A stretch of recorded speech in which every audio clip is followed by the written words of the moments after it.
Yo YouTube! Today we're going to be making the portrait that you see on screen, and I'm going to be focusing specifically on the color zones of the face when doing so. So if you haven't checked out my other video, make sure to pop over where I do a deep dive into the color zones of the face.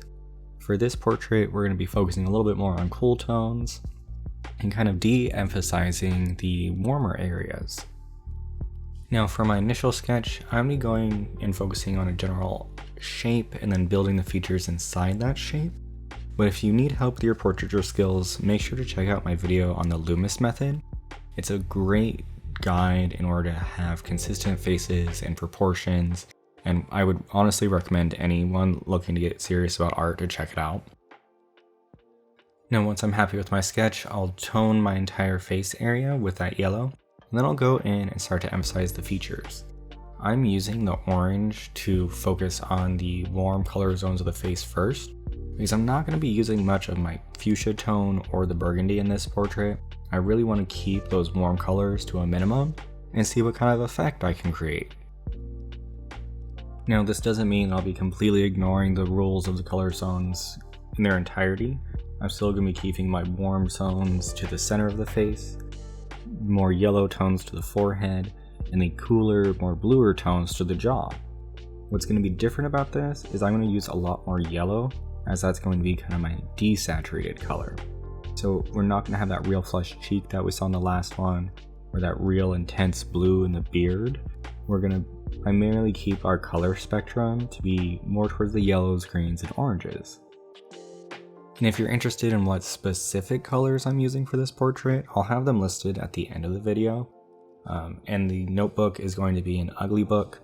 They have notebooks of various sizes and different colors, and they're perfect for dry medium, so definitely check them out if you're looking for a cheap alternative. This video is not sponsored in any way, shape, or form, by the way. None of my videos are. I just know that as an artist starting out, it can be really easy to get trapped into I need expensive art supplies in order to be good, when really you just need supplies that can help you get to where you want to go, regardless of price. For color pencils, I love a slight textured, thinner paper because I feel like you need a little bit of texture for that color pencil to grip onto the paper, but also you don't need to worry about anything that's gonna be too thick because you don't want to dent the page. So anything overly soft or cellulose isn't necessarily something that I would use with color pencil. Now, you might be asking, why should I listen to this guy talk about art supplies at all? And two reasons. One, I love mixed media. I love combining different things. I like trying out weird things. I like testing out different things. It's just, for me, there's always a tool for a specific application. And once you understand the materials, it makes the process of creating art a lot easier and a lot more intuitive. The second part of that is I actually worked in the art supply industry for several years. So I have used nearly everything available on the market, at least in the US market. So yeah, there's my credentials, take it or leave it. But most importantly, find tools that help you in your practice and help you achieve what you want to create. Everyone's taste is wildly different, and that's kind of what makes art special. So yeah, in this series of videos, I'm just going to be kind of talking about mediums, art supplies, some resources, really just kind of like sharing the knowledge that I've gained throughout my art journey. And then getting back to what's going on screen, you can see that I'm really building up those blues and the greens, and at this point it looks like it's too dark.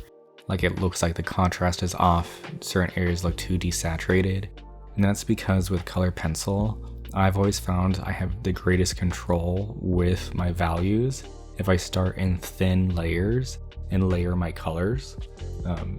I spoke to it a little bit in the last video, but there's this concept of a rich black when working in color pencils, and that's when you layer colors in order to achieve different colors. And if you push too hard on the paper or get too much wax on the paper, you can't create that really nice subtle transition anymore, because the paper will start to resist and you won't be able to add any more pigment to the surface. And bringing in these final dark colors, I feel like is really what kind of balances out the value structure of this portrait. It makes it so those light areas look more three-dimensional and pushes those dark areas a little bit more. For the hair, I'm trying to recreate some of that texture by just using short strokes and building up those values in layers. I'm not trying to define anything. I imagine that he kind of has like a tight, coarse like hair texture. At least that's what I kind of have in my head. And trying to depict that is always a bit easier when you're not trying to identify every single strand of hair. And then finally, going in with the eyes, I like to bounce to both eyes, so do something on the right, do something on the left. I found that it just kind of helps your brain keep them consistent. A lot of people starting out have a hard time keeping the proportions consistent or the coloring consistent, and going between the two of them like this just helps to keep it consistent.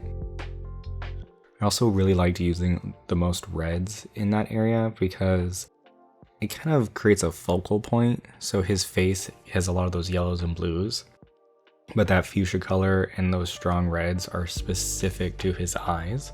And I think that's just a little bit more captivating. So yeah, I hope you enjoyed this video. This is just kind of a short series that I'm doing to kind of help me explore color a bit more, as I typically work in like a monochromatic space. But I think overall this took about 43 minutes.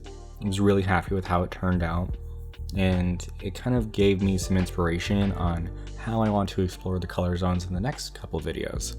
So if you enjoyed this video, make sure to give me a like so I know.